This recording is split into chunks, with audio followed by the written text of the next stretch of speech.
Yeah, perfect. So I've just been informed that Abby's presentation from Problem Gambling Foundation is on the hub, so you can look at it through there. Councillor Piddington. Are we actually being live streamed or just notice we're having lots of problems? Oh, good question. Are we on live stream at the moment? Yeah, the live stream is able to be viewed. We just can't see the cameras on the screens, but the live stream can see you. Yeah, cool. Thank you. So we're going to move now to submissions for Theatre Royal, and apologies. We're almost back on track as far as time-wise, and the first one will be John Simpson from the South Canterbury Museum Development Trust. Welcome, John. Thank you, Abby, now. See you later. Welcome, John. And so you've got 10 minutes, and just allow for some time for questions. And the floor's yours. Thank you, Mr. Mayor. Good morning, councillors, and thank you for the opportunity to make a hopefully brief submission in regard to the Heritage Project on Stafford. For those of you who don't know me, my name is John Simpson. I'm currently 67 years of age, which is quite an achievement.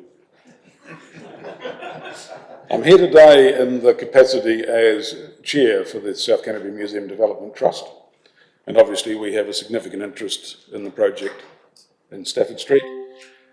Just a little bit of background, if you don't know of our trust, the trust is made up of a small group of local people motivated by their role in support for the museum, and we bring that support by way of essentially fundraising to carry out specific funding for projects over and above what the museum is funded for by council. In the past, we, back in 2000, fundraised heavily for an extension to the museum. It was built in excess of $200,000, so that was brought about by the South Canterbury Museum Development Trust. And just for the information, most of you will know this, but the museum was actually built in the very early 60s. So here we are 60 years later talking about why we should have a new museum. Our current fundraising project is the fitting out of the new museum, and that is a significant investment. So we've got nothing to do with the bricks and mortar. That is your job, but we see the role of the South Canterbury Museum Development Trust in making it something special. Something that going forward will be spoken about for many, many years to come. People will want to go and visit our museum. Why do we need a new museum? Well, put simply, the old one is no longer fit for purpose. It's actually become way too small, and it no longer fits the needs for the types of services that the museum, Philip Howe and his team deliver.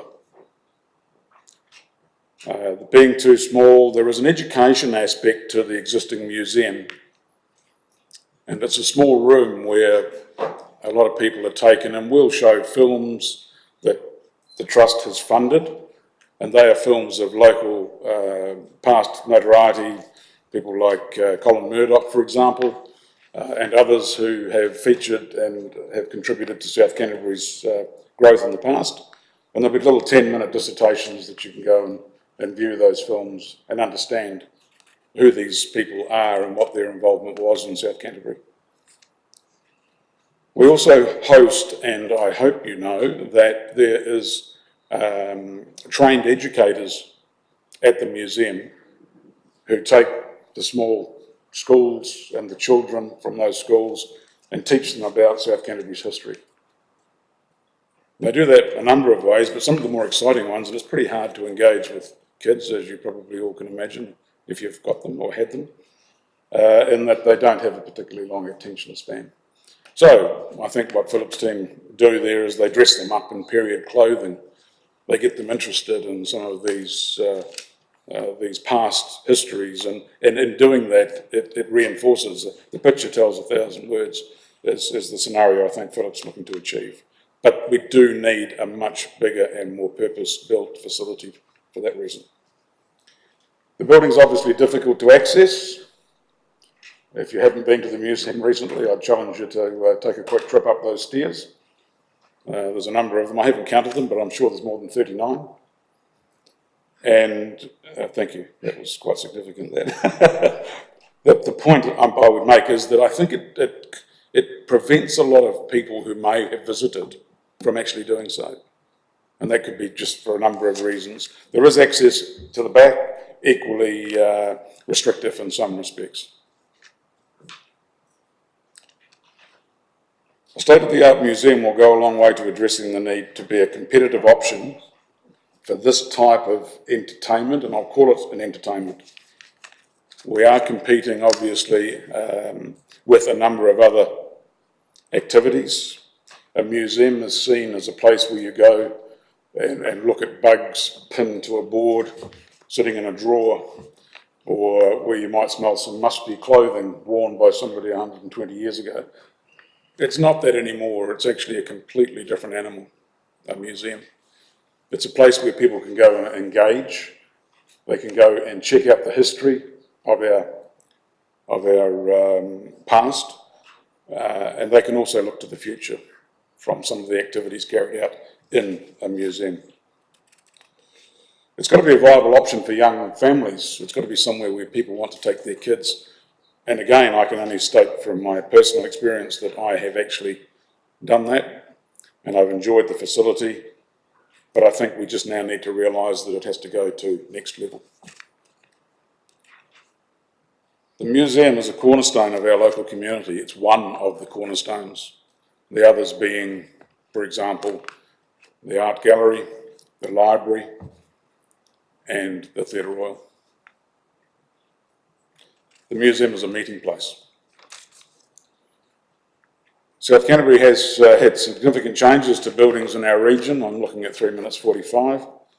As a child, I can vividly remember visiting the Timaru Public Library, which incidentally was housed in this very building at the other end. As I recall it, it was much smaller than the Sophia Street project. And I can also recall walking along Arthur Street as a child, smelling the sulphur-infused air belching from the Timaru Gasworks diagonally across the road. I can recall peering through a fence at the tennis courts where the car park is down here for Mitre 10 and watching games of tennis. I can remember the Alliance Textiles building where I barrowed concrete down 3 flights of planks in order to reinforce the floor of that building so that they could bring machinery from the UK for making of yarns and cloth. It wasn't that long ago, folks. I was part of that. So history isn't hundreds of years ago, history is yesterday. In fact, it's half an hour ago. Does anybody remember the Penny Arcade down on the Marine Parade, owned by the White family, or fishing in front of the Ferrans seafood factory where you'd cast your rod in the hope of catching a barracuda? If you've lived as a child in South Canterbury, those are the sorts of memories that come flooding to me. So history is important. The 3 picture theatres on Stafford Street. My point, South Canterbury has history, and we need to be able to share these memories with our young and old. Why do we need a museum and a theatre built as a heritage complex? Because there are brilliant synergies. They both contribute to the well-being of our community, and as stakeholders, we all have an obligation to ensure that South Canterbury continues to grow. Commercial buildings are just that, they are commercial buildings. What we're talking about here is not a commercial building. It doesn't have to have a return on investment, in my opinion. Option 1, the Heritage Complex, is a link to our past, but also a provider for our future. And let's get South Canterbury back on the social scene map. Let's get the theatre going. Let's not look at a map at the acts that are coming and see Ashburton and Oamaru and Timaru's the poor second cousin. Let's get ourselves out there and make Timaru a stopping point again. And we have to lead the way for that. Let's give the people of this region the chance to stop and smell the roses. And by that I mean we've become very busy in our lives, and I don't know about you folk, I would imagine each and every one of you are probably working harder now than you worked potentially 10 years ago. And hopefully you're enjoying the benefits of that in your pay packets. But I think we've just become very, very busy, being very busy. And so museums and theatres and libraries and things of that nature are opportunities for us all to just take a step back and have a bit of a check. Relax and unwind. We pay it lip service, but none of us do it. Communities need stimulation, and there's more to life than work and taxes. Our young people need us to invest in their future and the future generations to come. Let's not let them down by deciding not to spend this build money. It's not bricks and mortar we're investing in, but we're investing in the future of our youth and the families for generations to come. So let's all get on the same page here and vote for future and for option 1, because now more than ever our communities need strong direction from you, our leaders. So we need your vote, yes. Option 1, definitely. How was that for timing? Did I just zero out? Any questions? Yeah, look, I'll take one question. We do need to keep to time because people will be Okay. coming from work, etc. So any question from anyone? Yeah, Councillor Jackson, thank you. Thanks, John. Great presentation. Hey, you've spoken about how important the Heritage Centre is to us locally in our own district. What about, because we're talking about trying to get more people to come to visit South Canterbury, Timaru District, what's your your plan as far as marketing that Heritage Centre outside of our district? South Canterbury Museum Development Trust has invested in a website, which is independent to the website owned by the Timaru District and by the museum. There are a number of other activities that are on the burner. We've sort of been held in a little bit of abeyance because we weren't clear on where we're going to be going from here. So in fairness, we haven't invested a lot of money, as we plan to do, in doing exactly that, the marketing aspects. I can say, and I'd like to just quickly share this, and I know I'm conscious of time. I spoke with the chap at a museum meeting we had the other day, and he said one of the things you need to consider is that people considering moving to South Canterbury from other parts of New Zealand, and let's face it, we have a significant number of Aucklanders and from other parts of New Zealand coming to Timaru or South Canterbury in general. And one of the things that he made a good point of was we need infrastructure for those people to be able to consider South Canterbury as a good landing point. And by that he meant that his children or their children would want things like access to theatre, access to all the things that help to develop and stimulate them as young people. And he said if you don't have those facilities, sometimes you might be overlooked for that very reason. Didn't answer your question, but I wanted to get that bit in. Thank you. Well done, thanks, John. Thank you. And maybe an opportunity to be on the map for barracuda fishing into the future as well. Really appreciate that. Look, we've got now Chris in regard to the Drum League. So welcome, Chris Thomas.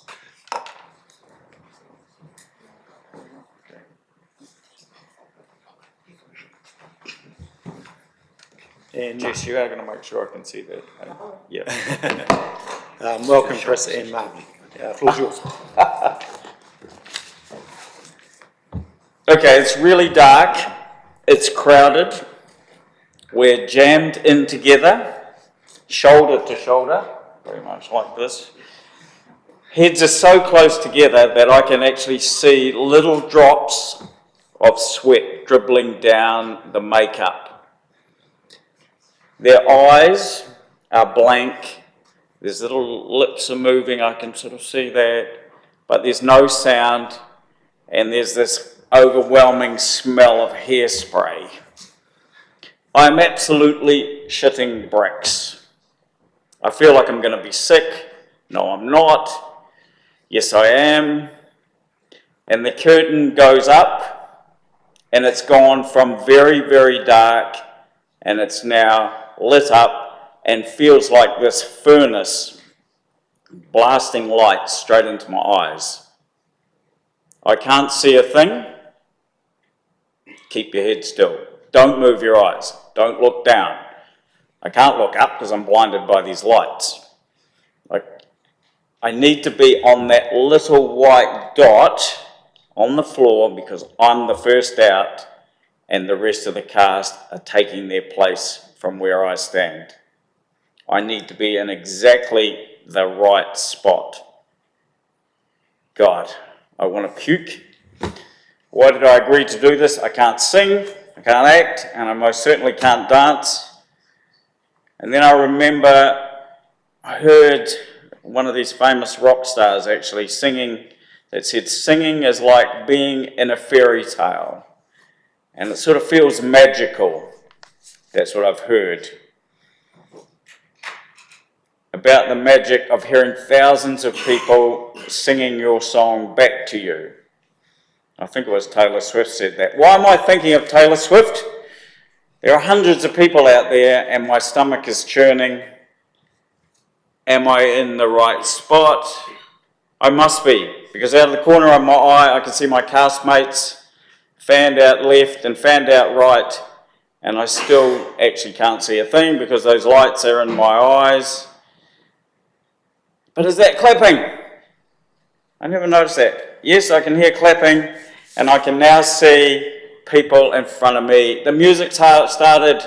What are the words?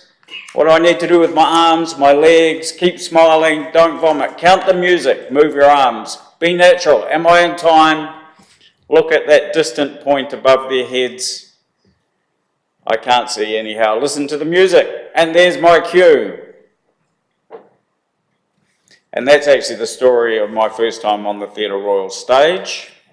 Anybody else had that experience?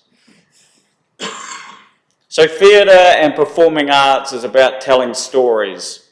There are fantasies, true life, laugh out loud comedies, hair-raising thrillers, serious drama. For creative, dramatic, performing arts people, whether you're an actor, a dancer, a singer, a musician, a comic, a technician, a designer, the theatre is your happy space. It's a safe space. It's not the rough and tumble and bash and bumble and head-to-head conflict of the sports field. It's a place for teamwork and craft and skill and imagination and creativity and entertainment. And it turns out that all this social awareness and empathy and all those skills help develop outstanding individuals and well-rounded performers on and off the stage. The theatre is a place where one person or a whole cast can mesmerise and capture an audience and bring it on a journey. The performing arts and cultural events add to the richness of our life, of your life. It makes this a place where people want to live and play and work. And our community is so badly missing that place, and we need it back. And you can make a difference. You can build up that social capital in our community. And we need your help to actually rebuild that rich community where people want to raise their children and their grandchildren. It's just an interesting thing about that. This Theatre Royal is not actually for my children, or probably even your children, or maybe even not just your grandchildren. It's for their children and their grandchildren, the next 4 or 5 generations to come. So next week, actually the week after, I'm going to a show in Christchurch, and a couple of weeks ago I went to one in Ashburton, and I'll probably go to another one in January in Christchurch, because we don't have much in the way of theatre here in Timaru at the moment, because we don't have a theatre. When I looked up the Ashburton Trust Event Centre and said, what are they doing over the next week? Christmas Festive Forest, local children's charity event. World of Musicals International Touring Show, the Fleetwood Mac Experience International Touring Show, Dancework Ashburton Showcase, a local dance company doing their Christmas show, Grammys Coming Home, opera star Simon O'Neill and some locals performing. Some of the people say to me, oh, nobody goes to the theatre. It's only for a few people. We can build a legacy here that can actually create a whole community that loves and supports their theatre. Now, at the Drama League, and it's a bit hard to do, what I'm trying to do is condense 90 odd years of experience into just 10 minutes. I've taken up 7 already, so. We don't agree with all the design features, but we feel we're caught in a compromised situation, because if we don't support going ahead with the theatre, we might end up with no theatre whatsoever. We'd certainly like to argue the toss over some of those compromises that seem to be in the design features. And one of the things I really want to challenge the council here on, and not just you, but also the councillors, is have you received good quality advice and information about those compromises? Do you know what the business plan, what the business case for the theatre, for the Heritage Centre is? Has it been produced? Certainly, I've been asking for that for a long time and haven't seen anything. Are you making the best decisions that you can on quality information? I'd like you to just think of all those schools and all those organisations that are going to use this place. Already there's a generation have lost their experience of attending a show at the Theatre Royal, or will have by the time it gets built, hopefully. Just remember that you're building for the future, and the compromises that you make now will actually mean that future generations miss out on something, or they will have to pay for it. So I've been very disappointed with the quality of information that I've seen that I think you have had to rely on to make your decisions. What I say is, don't compromise, build the absolute best thing that you can. It's going to be best for our community. Thank you. Thanks, Chris. Questions, team? Councillor Jackson, thank you. Thank you, Chris. Your opening monologue there transported me back in time to 1996 on the stage, waiting for the curtains to draw. You turn around and, of course, they're still closed, and you're like, now what to do? Yeah, so all those sort of emotions that you came up with are certainly ones that I and many other people who have been involved in drama over the years have felt. Just with, we heard from John Simpson before about some of the fundraising that they're doing for the Heritage Centre. What sort of fundraising or what sort of collateral would you be prepared to, as an organisation, put into the theatre moving forward? Okay. So first off, I don't feel we've been given any opportunity to date to do any sort of fundraising, because we've never actually known what we would be fundraising for. And that's a missed opportunity, I think. Secondly, I see the building or the construction of the theatre and the heritage facility as being a partnership with the council and the community. We're a big part of that community, so I see us being, I'm not saying the leaders, but as part of a leadership group that would drive whatever fundraising is required.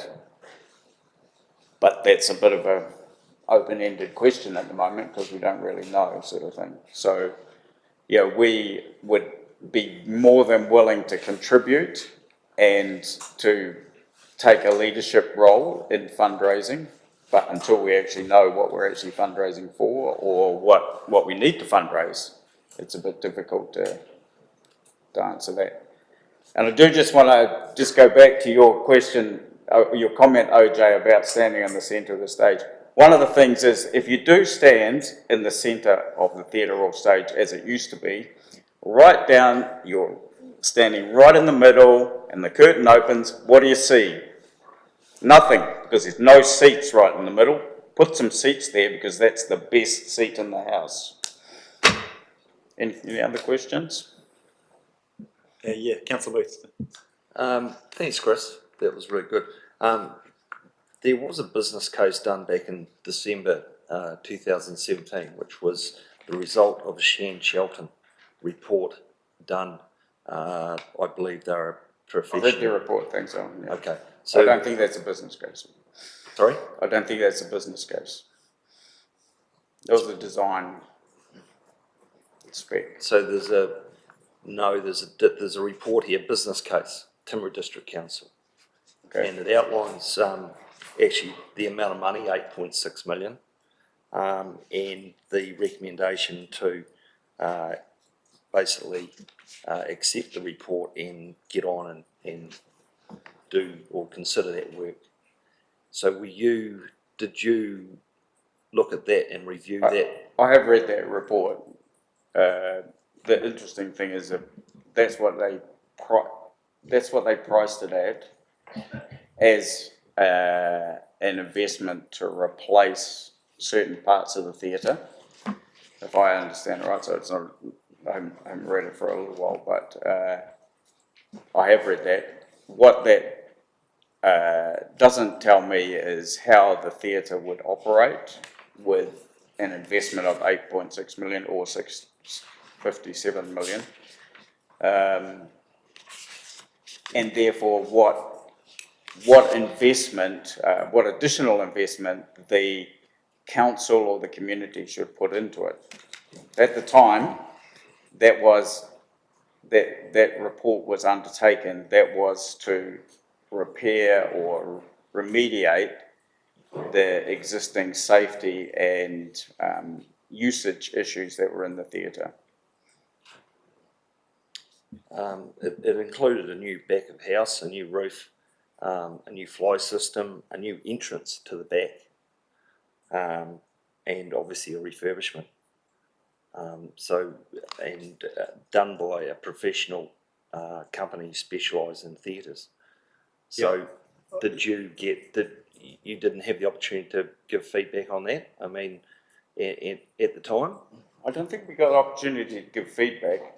I tracked that down through the last year and a half when I was asking for information. It never used to be on the council website. About a year ago it appeared there. Okay, and so as far as our consultation with you, sounds like you're actually not that happy with it. I've got some other submissions from other suppliers to the theatre and a similar sort of a theme. So really, the consideration from our theatre set has not really been given due consider, obviously. Yeah, I think that's probably, I mean, your words, but I'd probably support that, yeah. Thank you. And the other thing, what's the sort of potential could we expect once it was completed? In some of the reports prior to it being closed, there was around about 20 to 27 events per annum held in the theatre. Would that be a ballpark in regards to I hope events? not. I absolutely Well, hope not. Ashburton's roughly about, if you look through the last, I had a look as well, and it was about 2 major events every month. Yeah, no. Okay, so we're not talking necessarily about major events, but Ashburton has about 100 days usage a year. Overall. Overall, yeah. Shows, 100 shows. 100 days, not necessarily shows. That's So what there I might be shows over 2 or 3 days or something like that sort of thing. So 100 days of usage. That's what I would expect as a minimum for the Theatre Royal. So every third day, it would be booked for something. Yeah. That's more as an event I think it's manager roughly 3 to 4 days a week usage. It's been utilised in some form. Yeah, say 3 days a week, yeah.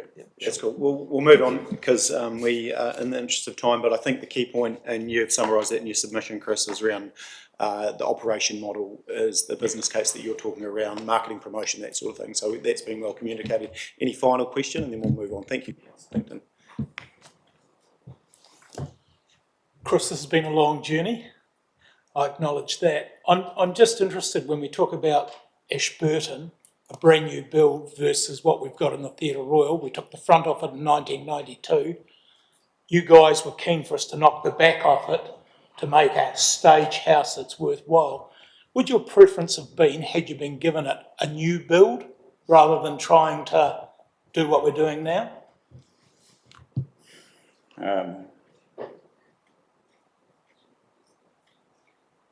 I think there's a lot of advantages with a new build. And one of the issues is that the theatre site and the theatre building is already got a lot of compromises associated with it, sort of thing, and a lot of work needs to be done to make the site, bring the site up to spec and the building up to spec. So what I feel is that we're spending a lot of money maintaining a building that is already, for the most part, 100 years old, sort of thing. Certainly that stage house is pretty old. I'd really have to look at that, Stu and or Councillor Pillington, and understand where the new site might be and what features it had in it to really answer that, yeah. But there's a lot of advantages in a new build. Thank you, Councillor Pennington. Thanks, Chris and Mark. Appreciate that. Oh, sorry. Yep, Councillor Scott. Thank you, Chris, for your submission. Firstly, whilst I don't think it's my place to apologise for the lack of communication from the council, only being 6 weeks in, I just want to reassure you there are people at this table now that will make sure that that is rectified going forward. So I just want to reassure the Drama League and yourself that will not continue. And so I acknowledge your disappointment with that. I think it's great that the Drama League would like to play a leadership role in fundraising, and it's definitely another thing that I would like to advance more conversations with you about. And I also wonder if you are concerned as a Drama League with the current prices that are predicted for this theatre at the preliminary stage, that it is unaffordable to be used. Do you have concerns in its current state, the information that you and I have both received, that this will be an unusable or unaffordable space in its current state?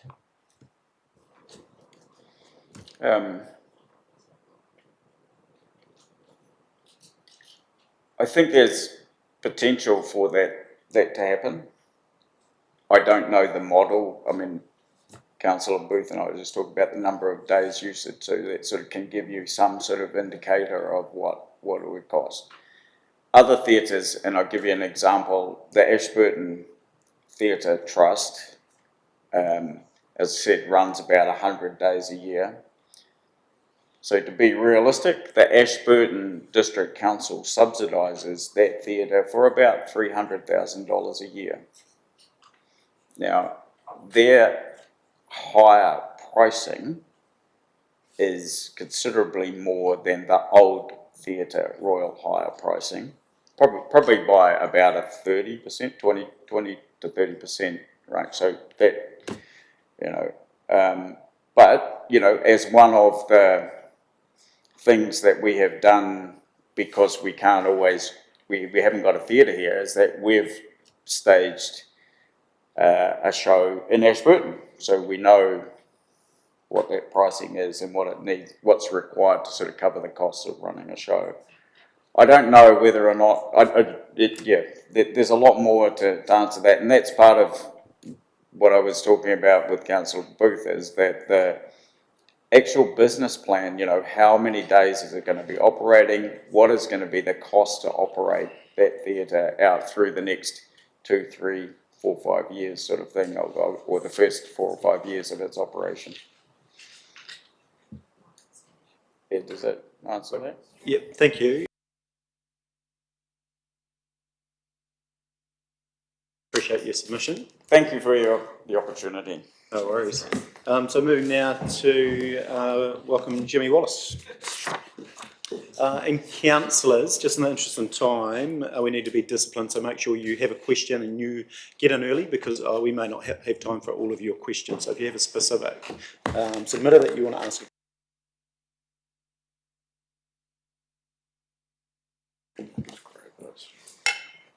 Welcome, Jimmy, and the floor's yours. Tēnā koutou katoa.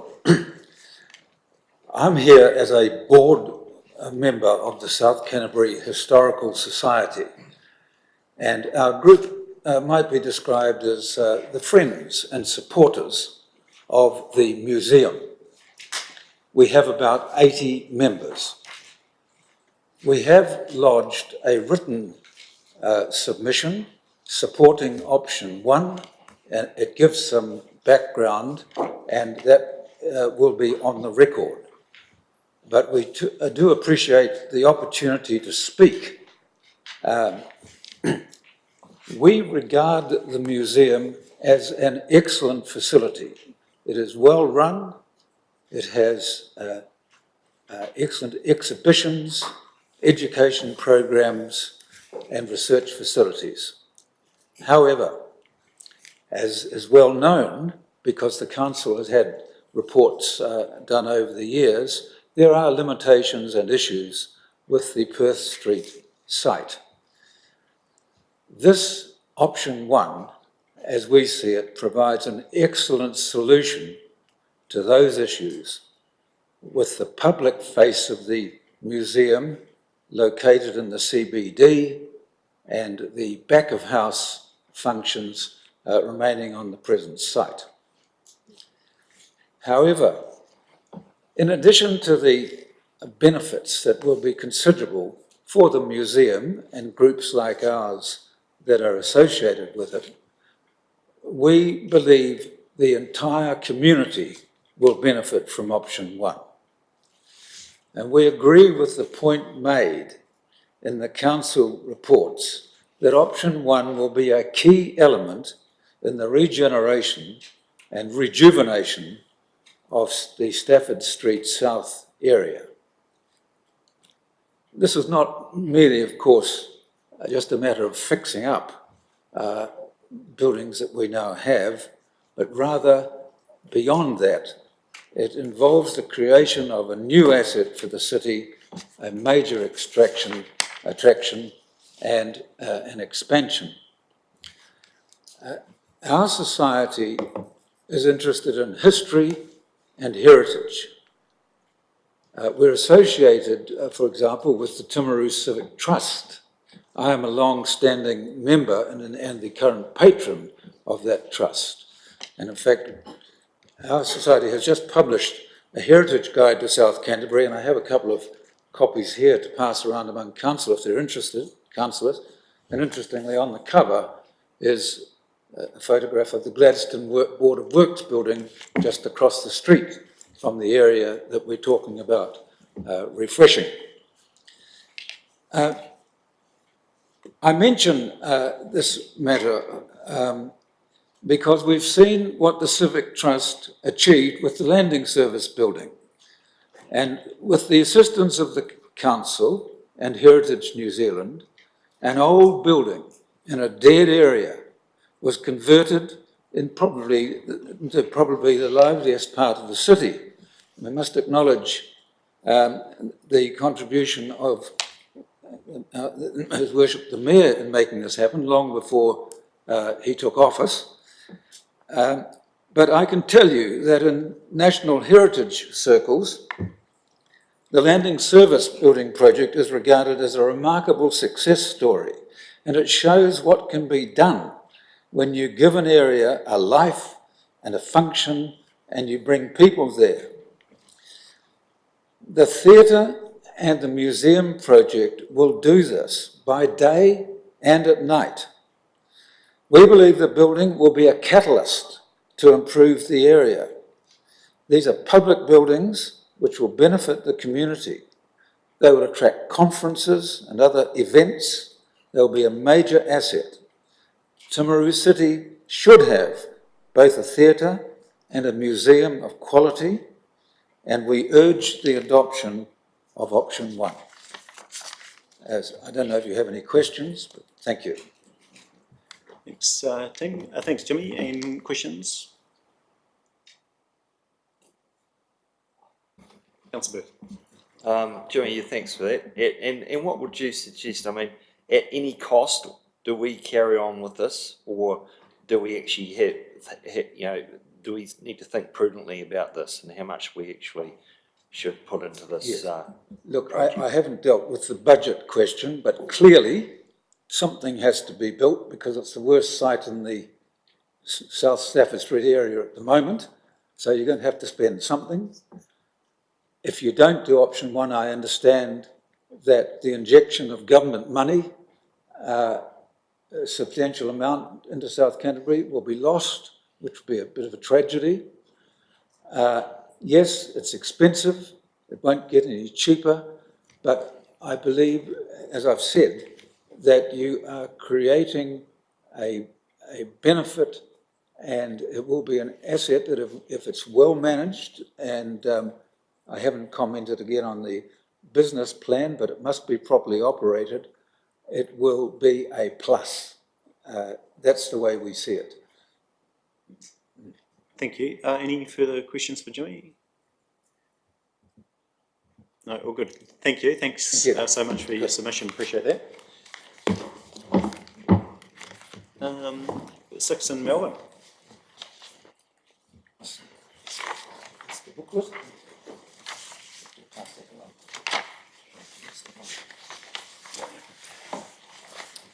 Hi everybody, I'm Richard Howie and this is Melvin Howie, my son, and we work for a company called Audio Dynamite, and we have been providing sound and lighting services in the Theatre Royal for many years. In fact, probably around about 30 or so years of history at least, of doing shows for the Drama League, for schools, for many events, conferences, comedy shows, all sorts of things that tore through.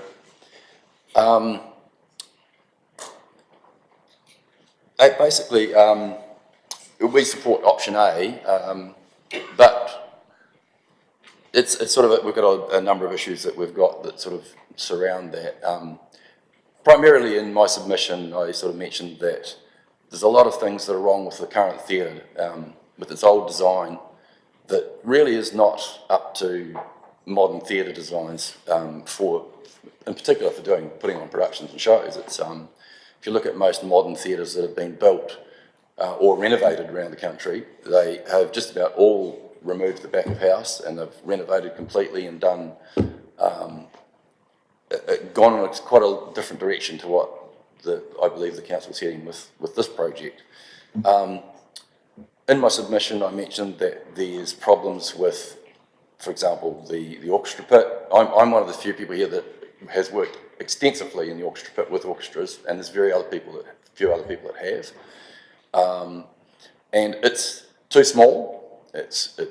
When you try to get people in there, and they literally can't even get into their seats. You've actually got to climb over the rail.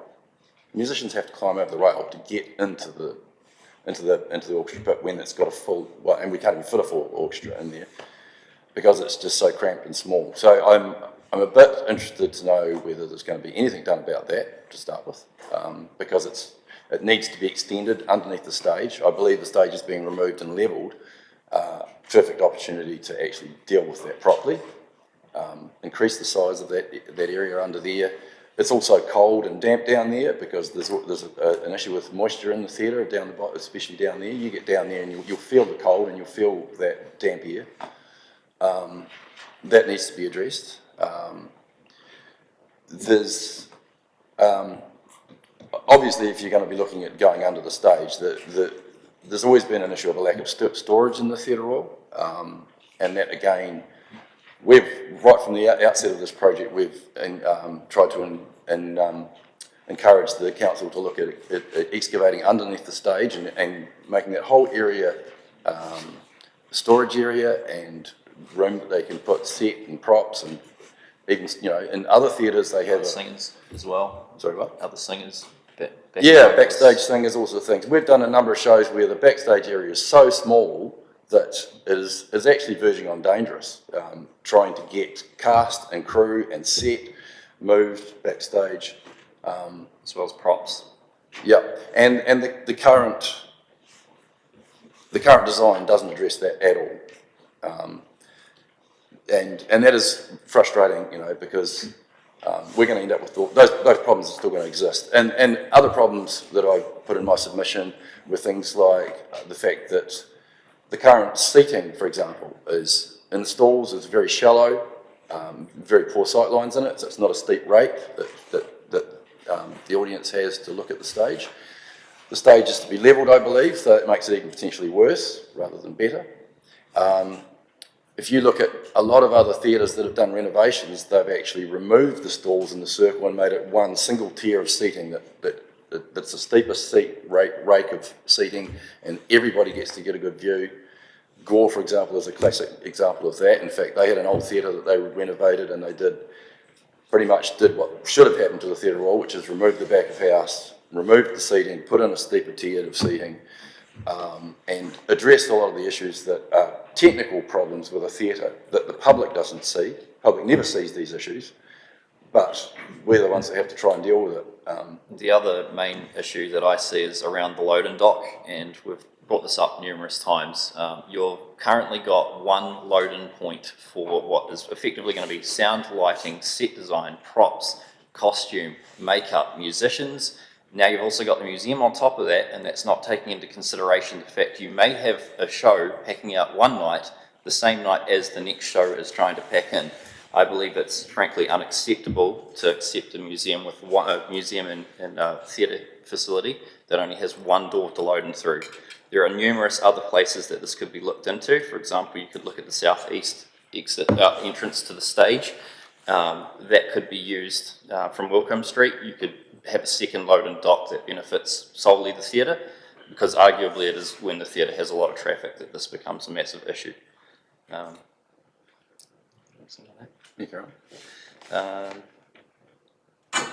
was pretty much the main point I had. Other than that, I was sort of going to just quickly touch on the fact that the theatre has opportunities for people of all ages. Local talent get to use it. It's not just musicians, it's dancers, singers, painters. It's a place to learn new skills, be part of a crew, build team skills, and entertain an audience much more than anything else. This venue is an outlet for everyone.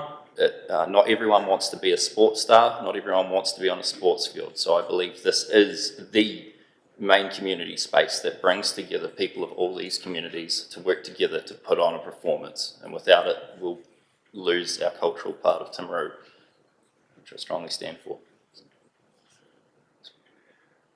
I probably should have a quick look at any other points that I've had in here. Obviously, the load and access that Melvin just talked about is one of the key issues that we would like to see addressed better than the current designs. Most theatres, when they get renovated, have a truck deck level load and dock. So the truck backs in and it's literally wheeled straight off flat onto a loading dock. And you are excavating around the building, so it seems like a logical time to do something like that as well. Yeah, it seems like a missed opportunity there as well. That's a key feature of any theatre, is how you get things in and out of it. And like Melvin said, sometimes there can be extremely tight turnarounds, and we can see potential issues if the museum's got some sort of an exhibition running and then there's something happening in the theatre that's packing in and packing out. It's just going to be mayhem around a single truck load and access. It's really going to be quite a nightmare. Another thing that I've got here too is, as Chris mentioned, the consultation has been pretty laughable at best. We haven't been involved in this process. I sort of feel like there's been a bias internally towards the museum side, being that you have members of TDC that run for the museum. I believe they've been at more of these meetings than we have, which I feel is, being that it's meant to be sort of a 50-50 split, it's sort of shifting it more in favour of the museum's side of the design. We've also always had an issue in the theatre with acoustics in the room, so I'd like to think that at some point, if there is going to be some sort of renovation, that the acoustic acoustics in the room gets looked at, there's, if you stand on the stage and clap your hands, you get a massive slapback that comes from the back wall. So, so in other words, what's happening is the sound's travelling down the room, hitting the back wall behind everyone in the back row, and then comes back, and you get this big echo that comes back. Part of the problem in that theatre is that it's all plaster, so every surface front of the proscenium arch is pretty much plaster, other than the audience and seating, and it all has the same reflective characteristics, so it tends to reverberate quite badly. And one of the other ones is a side-to-side wall reverberation that slaps sideways, and all of these things add to the degradation of the sound quality that can be achieved in there. It wouldn't take a great deal of effort to look at addressing that. It could just literally be some acoustic panels on the rear wall behind people to help fix that. One of the other things is that we've never been able to do is obviously fly our speakers, because there's no flying infrastructure in place, which I believe is being addressed.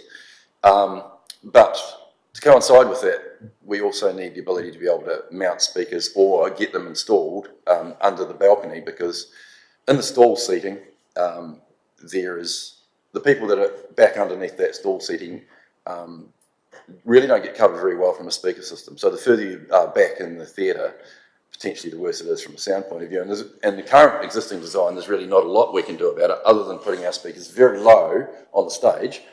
And actually, in fact, the theatre currently has some platforms that I built probably getting on to 30 years ago for the theatre, because there was nowhere to mount speakers, and I built those and put them in the theatre years ago, and that was to put the speakers off to the sides and get them low so they could fire underneath the balcony. Of course, modern speaker designs have changed considerably. They are now, everything just about is a line array system where speakers go up and they aim down, and that's going to make this under balcony problem even worse, because once you try to put speakers up there, we need some mounting points and we need some cabling infrastructure for those to be put in place. The other thing around cabling too is obviously with new dressing rooms and all that sort of stuff, obviously we would love to be consulted with all the cabling infrastructure that's going to be looked at in a new build if it goes ahead, because there's a lot of detail there that we need to have input on. We've asked to have input into this project from the instinct.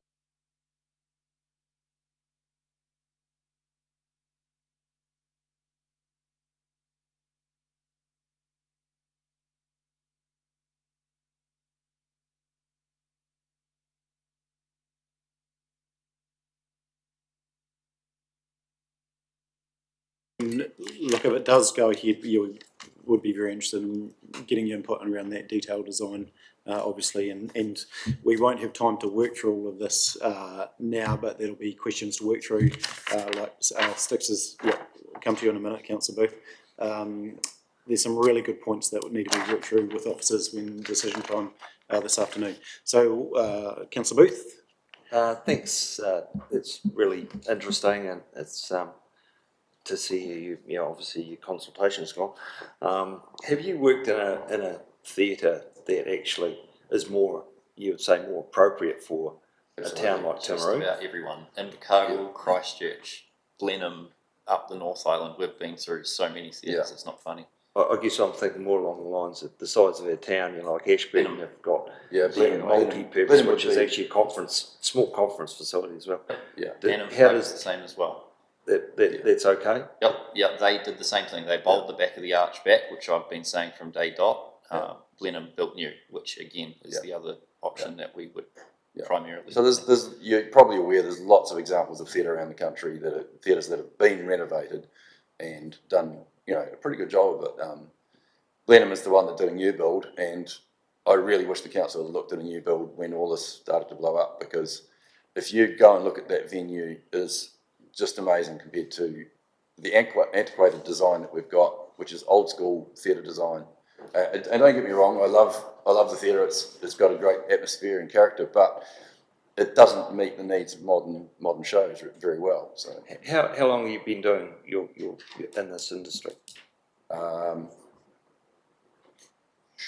while. I did an audio engineering degree diploma when I was 22, 23 years old, and I'm 60 now, so 40 so odd years. pretty much. Okay, Yeah. thank you. One question from Councillor Jackson, and then we'll move on. My question was answered in that last one. Okay, thank you. Perfect. Councillor Billington. Thanks for that, Sticks. Hey, look, I'm just concerned when you use the word dangerous. If we don't knock the back off, is it still going to be dangerous when we complete this, if we stay within the same footprint? And can you just expand a wee bit on what is dangerous? Well, just the sheer lack of room. When you've got theatre shows in particular that have large pieces of set that are moving around, admittedly that will be potentially a wee bit better once the flying system's upgraded and put in place, because then they can potentially fly more equipment out of the way. You're also losing the space for the piano dock, which takes up a large portion in the back corner, and the current props stayed at the back of the building as well. So we'll gain a small amount there. But like I say, if you had a secondary load-in dock that could be put on the Welcome Street side as well, that could then be used to move more of those set pieces that create more of the dangerous areas. It's really a case of the fact that sometimes you've got huge casts, especially some of the junior shows in particular, can be very, very large number of people backstage. You've got crew backstage, and that can be quite a lot, especially if you've got big bits of set to move around, tables and chairs and stuff like that, and you need to get on stage. And the side room in the wings is really quite small in that theatre. You've got stair access to the pit as well, which is probably in one of the worst positions you could put it, because it's right at the front of the stage, where people are trying to get on and off every time they come in and off that stage. So that needs to be addressed as well. So that's pretty much it. It's a tight space, and when you go back there, you'd be quite. You've got people coming off stage doing costume change. Sometimes they have to do it side stage. You've got tables, chairs, and props, and crew running around all over the place, and it can be very, very tight in there at times. And again, that's not being addressed at all with any of the current proposals. So, question, that combined space in between is specific for extra parts of the theatre to go, and does that not work as far as that extra space in the side? It's around the props. It's the props and people coming in and off the stage.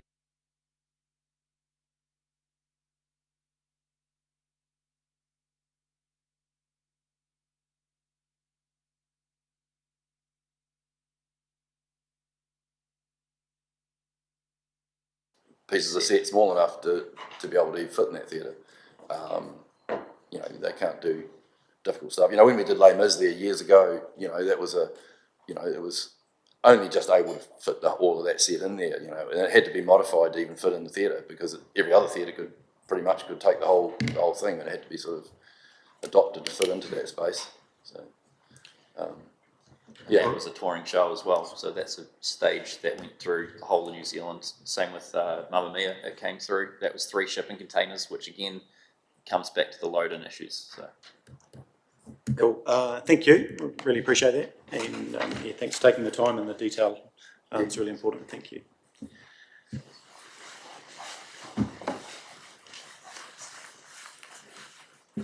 So we move now to individual submissions, and first up, and still apologies for lateness, we've got Lee Burton. Welcome, Lee. Yeah. Welcome, Lee. You've got 5 minutes, and there'll be a wee dinger at 3 minutes 30. So if you want to allow time for questions, thank you.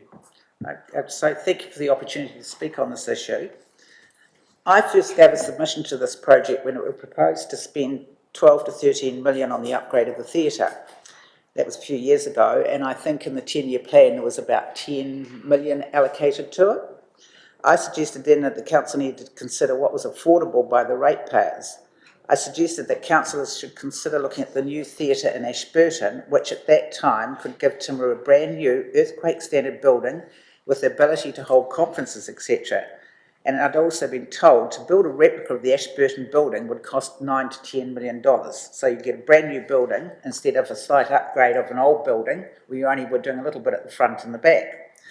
I understand the last council members were offered the view to view the Ashburton Theatre, but only one councillor took the opportunity to do so. I do not know if any staff members looked at any other similar facilities before taking council down the path that they have followed. It would seem very few. I've made some inquiries and found the new Court Theatre in Christchurch has a budget of 40 million, 30 million from the council and the remainder from fundraising, and they have within that budget had the design done by an international theatre expert architect. The Isaac Theatre in Christchurch is owned by a trust and did a huge upgrade. Not only did they have the insurance money for the earthquake and a grant from the council, but a lot of funds came from huge fundraising efforts in the community, for donations of $1 million and more. The Ashburton Theatre was built by a community group and it had a lot of donations and grants, and I think my mother paid for one of the seats, and so did 300 to 400 other people. The theatre is an excellent venue designed by an architect in Christchurch who has experience as a theatre performer, and as Simon Neil has said, it is better than the New York Opera House. The acoustics are excellent and many shows and events, meaning a lot of usage, I've attended there. There's also nowhere in that theatre that you sit that you can't get a good view of the stage. It attracts many shows and events, a lot of usage, and I've attended a lot of things at that theatre, from the New Zealand Ballet, international shows, school productions, etc. I've been to business meetings there, I've seen companies have their AGMs there, the U3A meet there.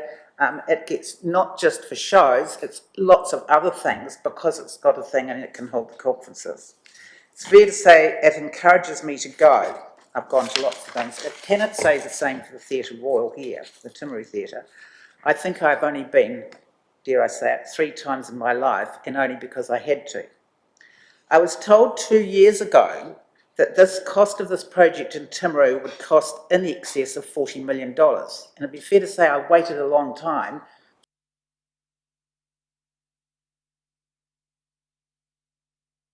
How the council proceeded down the same path for another 2 years without having a more open discussion with the ratepayers. From what I understand, the original consultants, Rubix, were hired for a 3-year term, 1 year for design and 2 years for build. After a year, they were struggling to get the council to finalise a brief, and that the council did not appreciate being told that the cost increases for their wants had risen so much. I don't know, does the council have a quantity surveyor on staff that they knew better than these consultants as to what costs would be? I understand the original amount allocated for the project in the 10-year plan was 12 million or whatever, and the shovel-ready funding given by government was to help reduce the cost to ratepayers. Instead, the council increased the design to just double the cost, and with the now grandiose scheme intended to land ratepayers with a large ongoing rate bill. It is very easy to sit on council and spend money. No one in the council has to earn the money, they just spend it. The poor ratepayers are billed and told to pay. As councillors who are accountable to the ratepayer, please consider them all. South Canterbury has a higher than average number of beneficiaries, and large rate increases are hard on them. You should present budgets and have a business plan for the ongoing running costs of the facility.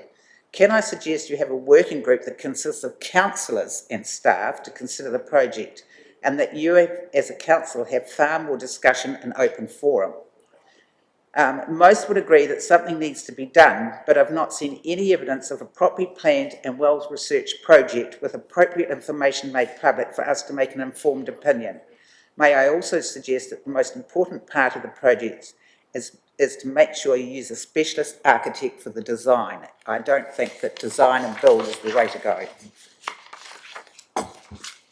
Thanks, Lee. Really good. Questions from the floor? Yeah, Councillor Oliver. Just a quick question, Lee. Do you think it would have been prevalent if there was an option to build new in the consultation? Well, I've just walked down the main street since about Hobart State this morning talking to lots of people, and every shop I went into I asked them what they thought, and I haven't found one yet that was in support of increase, going down one of these major routes. They're all concerned about the impact it will have on rates and actually what you're going to achieve at the end of it. A lot of them seem to think a new build was the way to go. Cool. Thanks, Councillor Oliver. Any further questions? Thanks, Lee. Really appreciate that.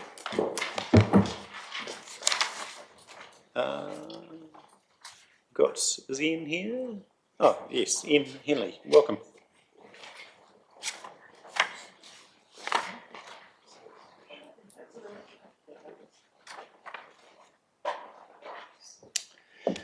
Good morning, Mayor and Council. My name is Ian Hanley. It's a privilege to be here before you. I'm a ratepayer as well as an Anglican priest, and previously I've been Dean of Waikato and involved theatre in the cathedral there of St. Peter's. My message to you would be simply trust your architects. They're not going to do something for you that you A, can't afford, and B, won't do what you seek. Just go for gold. This is a golden opportunity for you. It's something that will be remembered in the years to come. And I think it's important that you've heard the criticisms that are coming before you, but those can be managed if you've got the right professional help. I would encourage you also to employ somebody who will be a fundraiser, who can encourage some of the bigger companies in this part of the world to take on a major financial commitment. And I would also urge you to keep in touch with the Minister for Arts, Ms. Cipollone, so that the government is informed. They can perhaps provide you with more money as necessary, and also that you can set a date, perhaps 3 years' time, where the King or a royal can come and put the royal into the Theatre Royal, and also that you might have a New Zealand production for the royal as well. I wish you the wisdom of Solomon, but I certainly haven't designed a theatre, and I suspect many of you have not, so use the professional help that's available to you. Thank you. Questions? Some good advice. Any theatre designers around the room? No? Thanks, Ian. Really appreciate it. Thank you.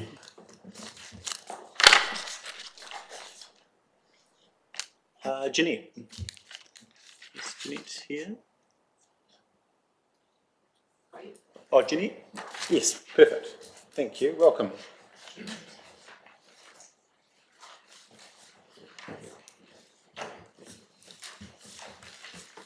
Sorry. It's all right. The floor is yours, Jeanette. Good morning, Mayor Nigel and councillors. Thank you. I appreciate the opportunity to be able to speak this morning. I speak simply as a lover of the theatre in general, and of the performing arts. I've been involved with the Theatre Royal since I was about 4 years old and I first appeared on the stage.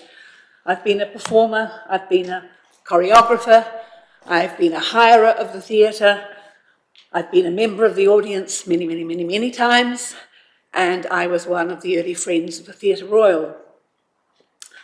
During those years, very little has been done to improve or modernise the backstage and dressing room areas. Space is limited, access is very restricted, the fly floor, as you know, doesn't meet today's standards. It's very much backstage as it was all those years ago. And when a decision was made in the 90s to keep and renovate the theatre, everything stopped at the proscenium arch. And so if an opportunity is not taken today to do the work that's needed behind that proscenium arch, our beautiful Theatre Royal really will just become a white elephant. We're wasting the potential of this beautiful theatre. We were not given an option to discuss a new build, so that doesn't come into my discussion. But we should be proud that Timaru has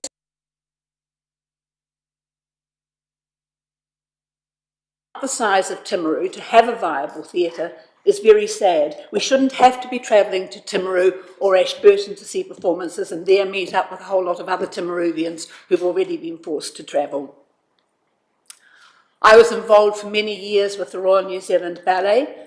I was involved with discussions held between the company and previous councils, and it is a fact that one of the main reasons the company stopped coming to Timaru was because of the state of the theatre, particularly the backstage area. From the options we were given, I voted for option 1. And if this option's not chosen, then really, why do anything at all? Because if that backstage area is not improved, the stage area, the theatre will just continue to languish and it will no longer be a hub for the performing arts in our town. But if option 1 is chosen, then it can't actually stop there either. It would be very, very important for the council to be proactive in promoting the theatre, to actively engage with all those organisations who used to come to Timaru and who no longer use the theatre, and with those organisations that might come in the future, to let them know that we now have a theatre fit for purpose. It would be important for the council to go out and actively search for the many diverse happenings that the theatre could host, to appoint a specific person to act perhaps as an event manager or theatre manager so that they can build relationships both with the users and with the theatre. This is your chance perhaps to save our theatre from going into decline. Thank you. Thank you very much. Questions for Ginny? No? Thank you, very enthusiastic, we really appreciate that. We have now Tina Rogers. Tina, welcome.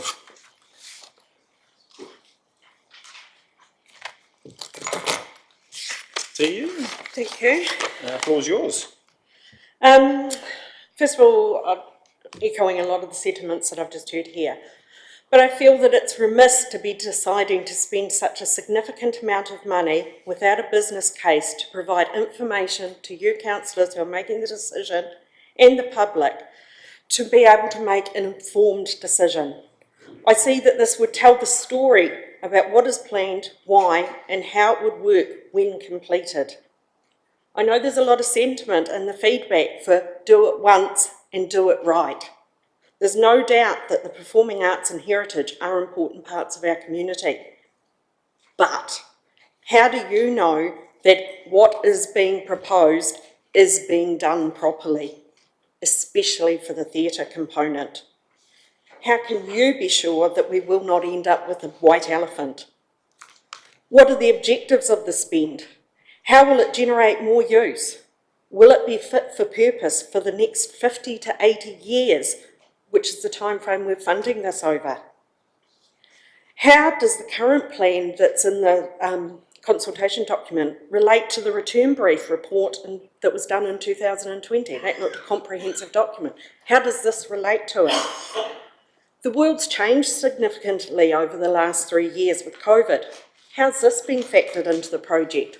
All of this should be within a business plan so that you can make a truly informed decision. Given the amount of money proposed, is a purpose-built multi-use facility an option? Maybe not, but who knows? People need to be at the centre of the design. There appears to be a single focus on building the building, not on the use of the facility, particularly for the theatre. I have a lot more confidence in the Heritage Centre component of this, but I'm not comfortable with the theatre component or the integration of those two components and how there can be multi-use.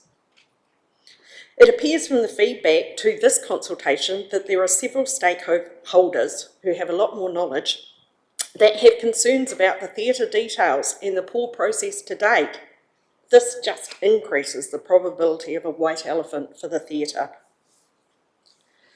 It's also important that you need to be upfront and transparent with the cost of the facility. The $17 is not the issue. What is going to be the total cost, and how will these costs affect all types of ratepayers, initially and for the long term? The financial information in the report appears to be purposefully vague. I also do not believe that the debt threshold should be increased at the moment. There are just far too many other issues and priorities that need to be considered rather than this project in isolation.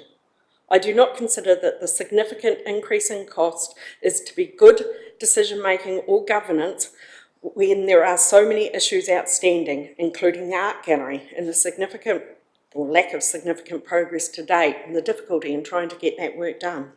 Exceeding the budget on other projects such as the sound shell.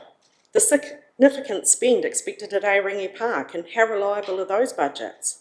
Uncertainty around Three Waters, impact of climate change on council assets, let alone earthquake-prone buildings and the impact on the main street. Other projects might need to be delayed to allow this project to happen and stay within a more appropriate debt level.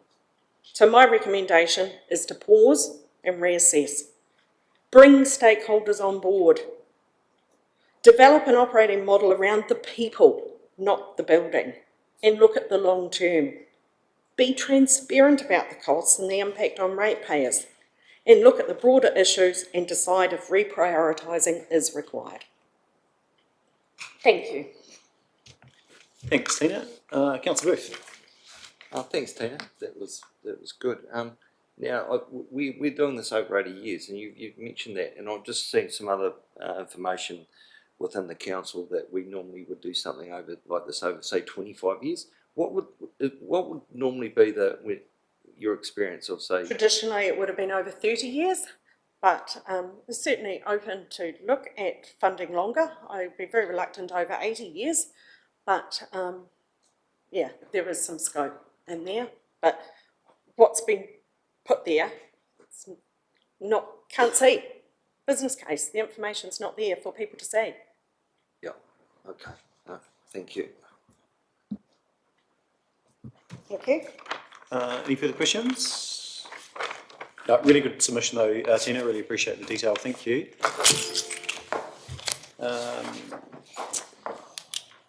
So now we go to Peter McCauley. Welcome. Peter. Not too good in the hearing department. Oh, you're all right. No worries. My name is Peter McCauley. I was born in Timaru, lived here for 85 years, and I'm just interested in what's happening in our town. Great place to live. I was always in favour of spending money on the Theatre Royal to bring it up to modern standards, but still retain its old world charm. Unsure about the Heritage Hub because the present museum is an unsuitable building on an unsuitable site, built in the days when there was no public consultation. I attended the first drop-in session at the council chambers in here. Can't remember if there was any drop-in sessions the first time round. I was welcomed by Nigel, and I was able to study the plans with Nicole Timney. I was surprised at the shared space in the Heritage Hub, example, loading bay, workshop, kitchen and toilets out the back of the Heritage Hub. New toilets, access from the auditorium, and it's in the Heritage Hub. That's for the Heritage Hub as well. Then additional theatre space in the new Heritage Hub, like the side of the stage area and storage. So it became obvious the theatre and Heritage Hub are so interlinked that it'd be penny pinching to go with option 3 and hard to see how a theatre only upgrade would work. Theatre improvements, these are just examples that I noticed on the plan. Back of the stage, new changing rooms, new seats, new foundations. Marvellous what they can do these days. New foundation under the brick walls, new sound system, new lighting. The auditorium ceiling had been repaired years ago to a very high standard. The ornate cornices retained, and our ex-neighbour, the signwriter Colin Taylor, he painted them. Front of the house and foyer in very, very good condition. So the Theatre Royal goes from the worst in New Zealand to the best. What is going on display in the Heritage Hub is still a bit of a mystery, perhaps more about early Maori and European settlement. James Mackenzie and his dog and his exploits written into New Zealand folklore. Bob Fitzsimmons, Jack Lovelock, Farlap, Richard Pearce, Colin Murdoch, Bill Hamilton, Cecil Wood, the list goes on, all famous South Canterbury achievers.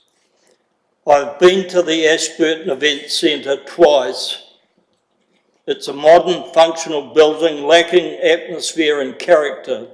The foyer area is restricted by the stairways that go up both sides to the auditorium. And the auditorium is like this, with the two aisles down the side about that wide and the steps all the way down. So, and the whole thing gives you the effect of being closed in, like the walls are coming, the ceiling's coming down. Whereas the Theatre Royal is all about space. It's all, you got spacious auditorium, spacious aisles, and spacious foyers. Yes to option 1. Thanks, Peter, and thanks for showing so much interest with the drop-ins as well. It's great to see you there. Questions from the floor? Yeah, and look, you enlighten us to some... I just should have mentioned too, I felt as though I was sitting in Forsyth Bar watching a game of rugby rather than listening to Simon O'Neill, the opera singer.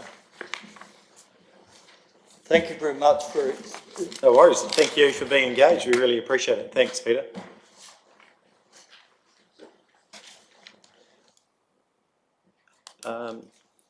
Does anyone require a break for 3 minutes?